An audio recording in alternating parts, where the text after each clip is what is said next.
Electrocast. Hold on to your butts. We are changing the course of history as we see it.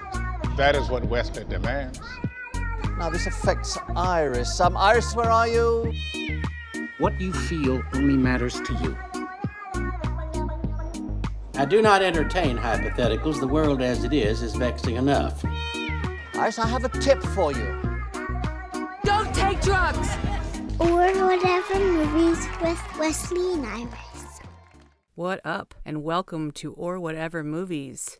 I'm your co-host, Iris, and I am here with my older brother, Wesley. Today, we are talking a film from 2021, an Apple original. CODA, Unnecessary Distinction. Apparently, there was a movie from 2020 starring Katie Holmes and Patrick Stewart, also called CODA, about playing the piano. And did that refer to like a musical phrase called a coda? Uh-huh, as does this, in a way. Not an acronym kind of coda? But I think it plays both ways this way, right? Well, it's definitely all caps, so it's an acronym. But how does it play in the conclusion kind of way? I don't know. They had the Monkey Trouble style running for the hug under sweeping music. They're definitely going for the feels, but I'm going to say definitely. But I'll say at the top, I felt the feels. Yeah, you cried. Kelly Ray was crying. She tried to hide it. I cried several times. Man. First movie in a long time where I cried. I feel like this was the exact opposite. Same thematically, but just like a twisted multiverse inversion of Sound of Metal. There were musical montages and there were specifically funny moments, and it still made me feel more feels than last year's Sound of Metal. Do you still wonder if hearing is bad? I don't think hearing is bad. That said, it was just the defensive position of the brother who was jealous of her sister for being the hearing child, and the parents not understanding. What, if we were blind, would you want to be a painter? Why would you want to sing? There were tropes set up. It was the resistance and the stakes that seemed a little bit manufactured. But I think that on the whole, it was a much more joyous experience, and the family connection, the family was brought together, ironically, by her branching out, leaving home, or doing the things that maybe weren't as inclusive for her family as she would have wanted them to be. She made the hard decision to stay, and I think needed the family's encouragement to go. And then when they were united in that, she had the freedom and the release to do it with their blessing. Yep. So right at the top, they're on this Forrest Gump-style fishing boat, a troller. Yeah. And she's singing her little heart out, and they're minding their business. I didn't know what this movie was about, so I'm just going in super fresh. But you knew what CODA stood for going in, right? I knew what it stood for, but I didn't apply the meaning to this film. I didn't know that this film was about a child or children of deaf adults. I really went in totally blind to this film. And so she's singing her little heart out, and they're minding their business. And I'm like, she's got a nice voice and all, but that must get annoying for them after a while. And it was such a great setup because you get her love of it. You get her isolation. You get the family dynamic. And it's this wonderful look into this seafaring world and this family's business, which apparently is generational. And all that jazz. Like, what a great little setup, don't you think? Yes, although it was conveniently set up.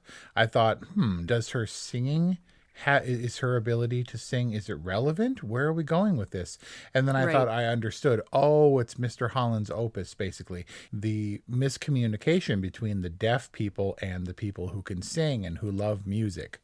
And for a minute, I thought it was going to be kind of a deaf musical where she's singing and then they notice and then they fall into like a synchronized dance with her. And they do all these musical numbers and use creative sign language and stuff as choreography. Interpretive dance. That's where you thought this was going? Well, the 3-time Oscar-nominated CODA, you thought that's where this was going? Not really, but the 3-time Oscar-nominated CODA, I thought was going to have recurring themes, a strong through line of, And so I was like, okay, how is this fishing relevant and her ability to sing? But it was all relevant. When you look back, it all makes sense, doesn't it? Yes, but they're deaf fishermen or whatever, and they've gone generations of fishing exactly the way they need to. Has the Coast Guard only rolled up on them when their hearing daughter is not on the boat? Like that was the only time, and they had no safeguards in place, no flashing lights, nothing like that? No, the spy ratted them out. The spy radioed the Coast Guard to come and do a check. That's a bummer. Yeah, dude. I mean, if that's not the case, that's at least what the family believed, that they were set up, that the inspector was kind of blindsided by the fact that they were deaf, called them in violation, and then let the Coast Guard do the dirty work. Even her reaction was slightly disproportionate. Oh, sorry, I wasn't aware you weren't hearing. Let's proceed as best we can, communicating in whatever way is necessary. Perhaps I'll text you, something like that. I wondered if this is the more obvious reaction because as, forgive me, disabilities go, or impairments go, hearing impairments, deafness is in a strange place because it's not outwardly repulsive or bad. And yet in this movie, some people, like the inspector, definitely had a negative reaction. Oh, you're deaf? Well, that's bad. And that has never been the case for us because we've grown up with hearing impairments with our parents and stuff. But I wondered if this movie was playing up the drawbacks of deafness because that seemed pretty mean. It seemed less understanding and more cruel. And definitely they got teased. I will grant kids are terrible people until they learn to be not so terrible. And so I can understand if she talked funny, having learned from her deaf parents. Thankfully, they didn't do that impression of deaf speak. Yeah, she declined, probably very tactfully from a holistic movie perspective. Right. But still, kids are terrible and they will tease you and stuff. But it seemed like this movie was positioning itself to be society at large, looking down on deaf people as a social disability as much as it is just a physical thing. Does that make sense? It was like deaf people are bad. And I never found that to be the case in life. Yeah, I wonder if xenophobia, the definition of xenophobia is broad enough to incorporate disabilities. Like I know it's fear of the unknown or fear of the different, right? And does it include fear of disability? Because it seemed like any repulsion or rejection was a result of fear or not understanding how to interact with, a deaf person. And that was a theme that they did visit in some ways. Like when Leo and Ruby have it out at Leo's hiding spot or thinking spot. By the water, yeah. Yeah, he had his water spot and she had her cliff spot where apparently they went to think respectively. When they had it out at his little spot and he's like, oh, he plants the seed at the dinner. He's like, oh, Saint Ruby coming to the rescue. And then her parents defend her and they're like, she's trying to help the family. And then later he's like, I'm a man. I can do this. You're afraid. Your part in this, Ruby, is that you're afraid and embarrassed for us to look stupid. And you're actually caretaking for the other people. You're caretaking for the public because you don't want them to be afraid of dealing with us. Well, maybe the public needs to grow up and learn how to deal with us as much as we need to learn how to deal with them. It takes two. All I'm saying is that I think they touch on this theme of isolating themselves, but also the other part is the wider public's lack of desire to engage. Yeah. While we're on the brother, as Ruby's friend clearly was, so I wondered because he was very expressive and emotive. And I wonder if anybody, I don't say I do, but does anybody have a gauge of how expressive and emotive and gesticulative sign language is? And does that make for good acting? Do you act differently in sign language than you do, as if you're on stage, everything has to be heightened and you have to theatrical. Speak in a, or affect an accent or whatever. Yeah. Would they subtitle non-ASL sign language movies for us? I always look at interpreters as performers because they don't just speak with their hands, they speak with their whole body, they speak with their face. They're very emotive. And that's kind of my baseline for good sign language. Leo didn't feel overacty to me. He did feel passionate.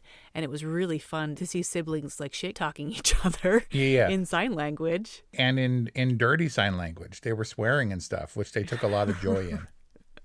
And so it was fun to see. I didn't feel like they were overacting in any way. Daniel Durant, who is the brother character of Leo, this is not a slight on his acting ability. He was passionate and you could see all of it coming through, his frustration. He's making facial expressions while he's signing and he was very emotive, whereas Troy Kotzer, who played Frank the dad, was less so. He was more understated. Obviously, all of these performers are actually deaf, but I was wondering how you differentiate and distinguish, determine good acting for non-hearing people, because Troy Kotsur is the sole Oscar nominee, which I think is a little bit unfair. It was kind of him just steely gazed or kind of tearful gazed, and it was really just kind of more beard forward acting. Like he already had to surmount the obstacle of being creepy looking. And how do we make dad go from creepy looking to understanding and loving and emotional? Which he definitely was. And I wondered what the gauge was. Because Marlee Matlin, of course, is an Oscar winner for Children of Lesser God 1987. I thought that Daniel Durant did a good job as the brother. Ruby, Emilia Jones, was a real standout, which we can get into. But Troy, the sole Oscar nominee, and I wondered why you thought that was. I wonder if it's related to the ending. What did you compare it to when she comes running out of the car? To Monkey Trouble. They think they have to say goodbye forever. And then there's the running, like musical slow motion running last hug, teary hug. Like I watched Monkey Trouble 1,000 years ago and that movie was so dumb. But then the stupid monkey running back at the end to hug her, spoiler, made me cry. Which is what I also was trying to channel in my film Smokey, which I think we've referenced in other reviews, where the girl and the dog reunite after their horrendous night together. There's just something about it. So in the Monkey Trouble end, where she comes running back to the family, they do a group hug. She has a moment with her brother and her mom, and then a longer moment with her dad. And I was like, okay, this story was about father and daughter. They had that nice little moment on the bed of the pickup truck. You know, she's out there on the boat with him. I think they were trying to underscore that was the main relationship. And so in that sense, Troy is the main supporting character. And I thought had a really touching moment on the back of the truck. That was the one that made Kelly Ray cry for sure. And that's when I expected her to sign and sing. They saved that for the audition. Yeah, I was like mad. Why wouldn't you? Why aren't you signing to him when they're on the bed of the truck? And then I was like, oh, that's why. Because they want to save it for the end. But it was also more personal, more intimate for him to hold her, touch her. You know, of course, they're actors, but they're playing a family. And I completely 100% believed her when she let him touch her face like it was the most normal thing in the world. Yep, and her throat. And her throat, which is normally very uncomfortable for me, but was very touching for me to see. And touching. So I bought it. But I believed them in that moment. And I think that's what put Troy Kotsur's performance over the edge. I mean, I do think that this movie had a lot of great things going for it. Yes, it was emotional. Yes, it rang true without trying to be pretentious. But in a way, it was very formulaic and kind of structured, a little bit obvious in places once I understood where we were going. It had a weird magic that was true within that distinctly artificial framework. I'm not sure that people are like, this was the most realistic depiction. Maybe a lot of it was true, and it certainly felt, as you've said, filial and familiar and genuine. And so it threw me a little bit off guard. Like I was like the Jeff Goldblum style music teacher. I was like, this dude cannot be the comic relief. I was really afraid he was going to pop up and be like, what is this sign language? This is fascinating. Teach me more about it. And he was going to orchestrate the thing. It was so obvious. Didn't he do that when he said nice to fuck you? I mean, wasn't that essentially what you were fearing? Exactly. It's completely obvious that was going to happen, right? And it played for comic effect, and there was a lot of that in there, but it did feel like the best type of comedy that had a real heart and a real basis.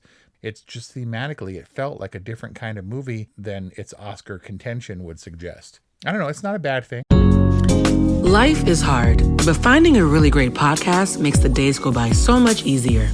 Hi, my name is Blue Telusma. I'm a writer, an emotional intelligence coach, and the host of Humanize with Blue Telusma, a podcast where we believe that when you humanize everyone in the room, a great conversation is almost guaranteed. Join us every week here on Electricast as me and my guest co-hosts unpack big topics and interview even bigger personalities with a sense of humor and a dash of mischief. If you're looking for a new best friend in your head, we've got you covered. Electricast.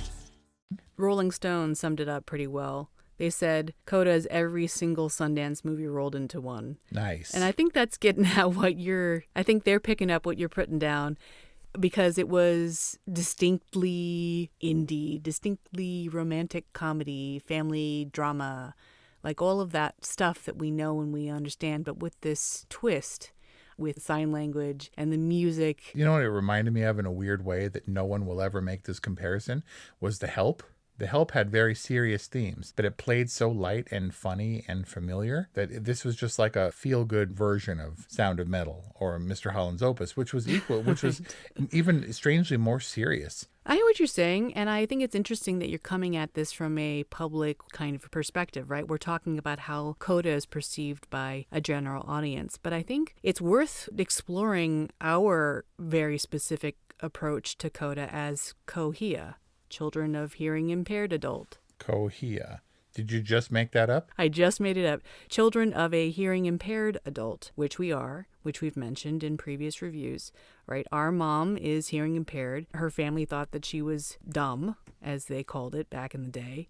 And then later on, they found that she was near deaf, and they put her into schools for the deaf and hearing impaired. And she grew up like that until she went to high school. Which mom is super emotional about, by the way. That they misdiagnosed her for so long. Yeah, that they thought she was dumb and it wasn't her fault. Yeah, imagine that. I mean, to think, oh, she's just dumb, when in actuality, she wasn't getting the type of education she needed, had all of her mental faculties. And then she matriculated to Hollywood High School, of which she's super proud, and graduated from Hollywood High, got an associate, I think, had a career, had a family, had a quote-unquote normal life. And then all of the effects that had on us as kids. I mean, I related to Ruby in very, very personal, specific ways. Like, I have vivid memories of mom being on the phone and being like, talk to them. And I'd get on the phone. Vivid memories like from childhood? I still get that. Of course, except thanks to text and email, she's got a lot of other alternatives to the phone.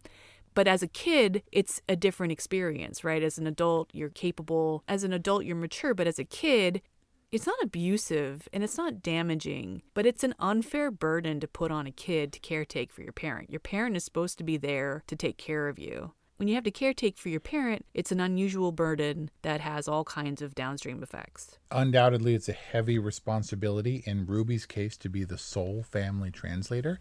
Mom had the two of us, and she had Dad. You know, Dad didn't suffer any hearing impairment until he was much older. And I remember that stuff too. And at the same time, it came so naturally to me. I felt several times in sort of the hammier aspects of this movie that it was as if they had only been deaf for a week. When he looked to her, like to translate what was happening during the fishing board meeting. Which was so reminiscent of Jaws. Do all fishermen have like contentious group community meetings like that? Yeah. Apparently fishing is super competitive and all this stuff. And fine, look, I get it. It's a tough trade and you get stiffed on prices because you're just a supplier or whatever. Anyway, I yelled at the TV. I was like, Ruby, get up. It's obvious. This is what you're going to have to do. This is your role. You're the translator. And I feel like we did do that automatically. I always positioned myself in such a way when Mom would talk to people that she could see me and I would be in between so that I could communicate to other people and Mom could see that satisfactorily.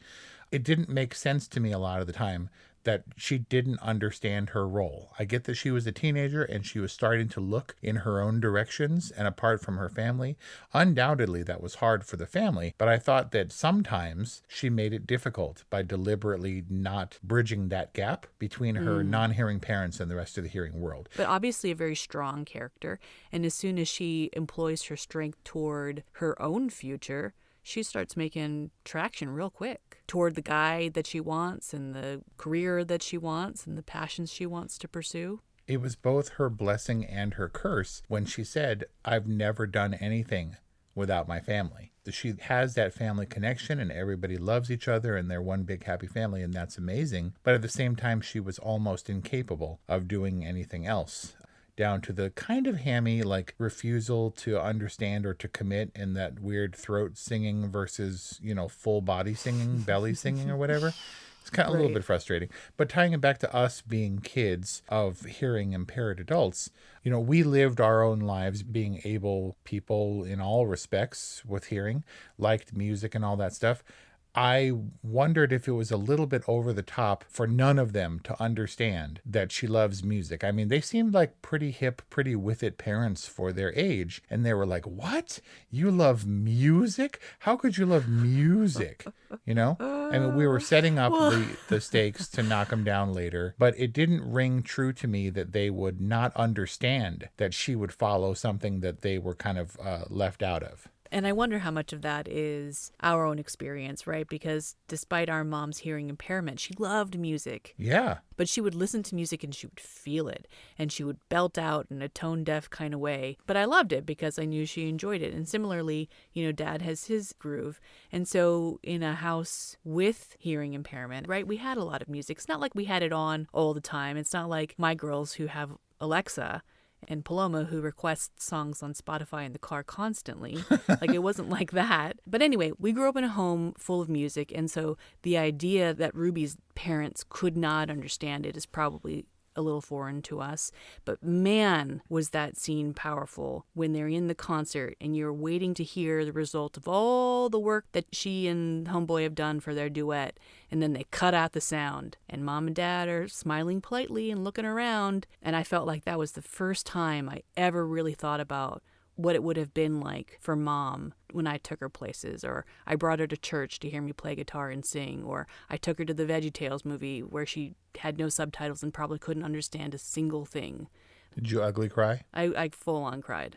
The Sound of Metal stuff, where they did that a lot, where we get his hearing perspective, muffled bass and thumps and things like that, like the dad was enjoying the rap. They used that device quite a lot. And I thought, okay, we're just not doing that in this movie. This is a movie for hearing people to understand maybe a little bit about the deaf community, and then they dropped out the sound. And I thought, okay, I guess we're doing that. And it felt like a gimmick until you realized that for this movie, it only happened a couple of times, and it was impactful, surprisingly impactful in that way, where it becomes immediately uncomfortable. I imagined watching this in the theater, and whenever it happens, you suddenly become aware again that you're in a theater and surrounded by people, and you're just like, just bring it back. Just bring it back. We're in a movie. And doing that level of discomfort and frankly kind of boredom where you're taken out of the experience is exactly what the family was experiencing. They understood what was happening, but they were still like, what are you going to do for dinner? Because I like, do I have to go to the store? And they wanted to be there to support, but there was nothing to carry them, and they checked out. And that's a completely valid response that, yeah, it wasn't meant to be like tear inducing. It's impactful, but at the same time for them, it's routine. And it just, everyone is staring raptly and they're looking around at all the people who are nodding their heads and wiping their tears. Yeah. And they're like, okay. They're just removed. I think this movie hit a lot of the right notes and kind of a lot of the wrong notes also. Marlee Matlin, who played the mom, said the hardest line for her to deliver was the line about, if we were blind, would you want to be a painter? Why would you want to sing? Obviously the implication being we can't hear it, so why would you want to do that?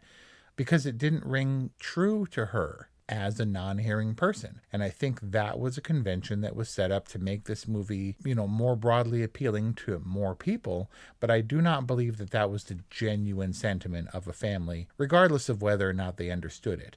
I think it was more that they were on the defensive and that they were afraid of having their built-in interpreter leave. There was a weird built-in codependency on her part as well, where she felt she needed them for certain things. So it was a coming-of-age tale in that way, with a lot of markers in place, a lot of tropes that helped it to get there, some more effective than others.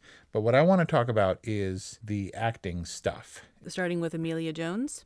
So Emilia Jones, I'm continually surprised when people do a flawless American accent when they're clearly British in interviews. It almost is like they're faking their accent in interviews. Because it's like, oh, that's obviously an American teenager. Totally, dude, right? She'd never hit a false note. And then I found that none of them knew how to fish. The dad, Troy Kotzer, was like, I had to go and learn how to fish. And there was like fish guts. And I'm like, man, I guess I'm going to have to do that for this movie. They all had to learn how to fish. Emilia Jones had never taken a singing lesson in her life, knew nothing about ASL, intensely trained for like 9 months on those things and then had to act in an American accent and sing and sign at the same time. And have bomb-ass Gen Z eyebrows. Okay, didn't even note the eyebrows. She was just a ponytail kid from Fishertown or whatever. But and fish, and she had to fish. That's incredible. Yeah. No, they all had to learn all that stuff. And that's why I was wondering if anybody was going to be nominated for act. Look, do you only get what you get on screen, or is it part of the process as well? Do you need behind the scenes glimpses in order to gauge what is a better acting job than another? Because in terms of commitment, preparation, training, practice, and execution, she had all of those things that made me think, who is this girl? That's pretty wild that she was able to do this and I don't know her name or anything else that she's done.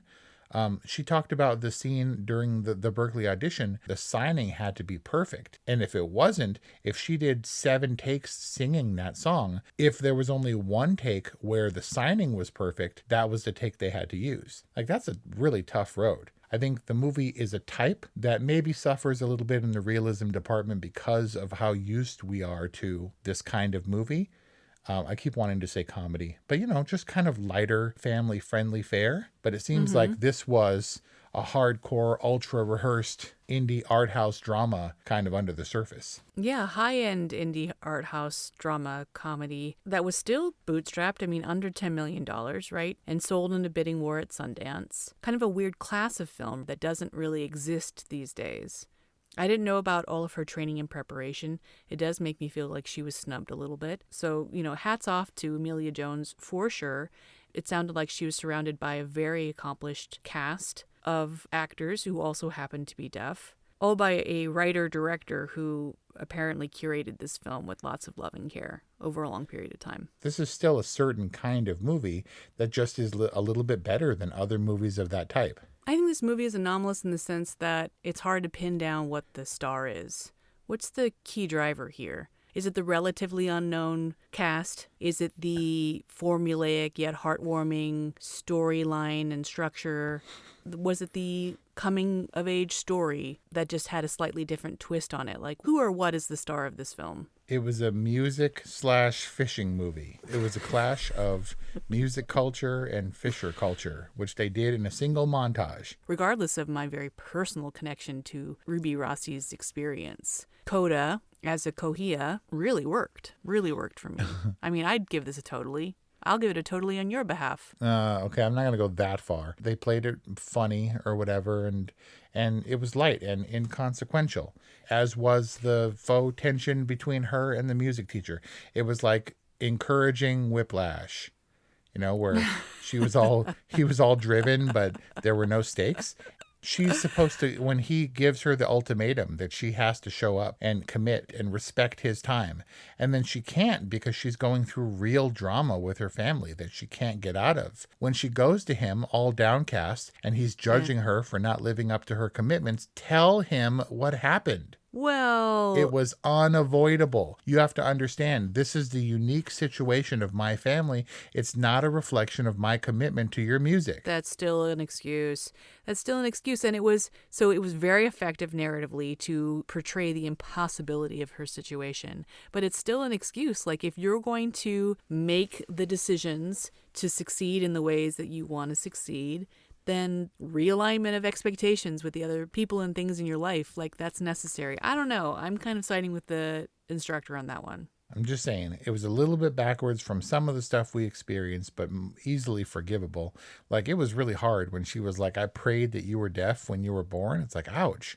Because isn't this clear evidence that I don't think that hearing is bad? Because I told Kelly the first thing that I, as the first child, experienced, the first thing that Mom did is snap her fingers next to my ear and see if I would flinch. And then she was all happy when I could hear it. CODA was a good movie. It was sweet if it was a little bit surfacey. There were a lot of really deep themes that I don't think they really plumbed for dramatic effect, but they did for emotional effect. I feel like it hit a lot of nerves and made me sad and happy and joyous and all that stuff, which I think is what it was aiming for. I don't think this is a movie with pretensions. I think it was meant to be sort of fun and also a little bit eye-opening because we come to care for this family. I'm going to give this an all right, but it's a very good, very high, nothing wrong with this movie, kind of all right. And largely that comes from the acting, in particular from Emilia Jones. Marley Mann was great. The family was great. Good luck, Troy Kotsur. I hope that this, nomination comes through for you, because it didn't for What's His Nuts in Sound of Metal. All right, I finally got it out of you. An all right from Wes, a good from Iris. This is our discussion on Apple TV Plus's 3-time Academy Award nominated CODA. CODA worked for me, and we'd love to know if it worked for you. 818-835-0473 is our phone number. orwhatevermovies@gmail.com, @orwhatevermovies on Instagram and Twitter. Please subscribe to our podcast. Thank you for listening, and we'll see you next time. If you're a working professional wondering what's next for your career, you've come to the right place. Whether you're looking for a promotion, growth, or a potential career transition, look no further. With over 30 years working in a variety of industries, I share my insider knowledge with those ready to get ahead on Career Advancement with Craig Ansell. Tune in to get your strategies for success. Hey, it's Tim from 50 Years of Music with 50-Year-Old White Guys, the comedy podcast you had no idea you needed. Join Ben, Jeff, and me as we continue our musical road trip back through the years and around the globe. See, just when you thought all white guys were like Joe Rogan, you come across 3 educators trying to remember when we were cool. 50 Years of Music with 50-Year-Old White Guys. Electricast.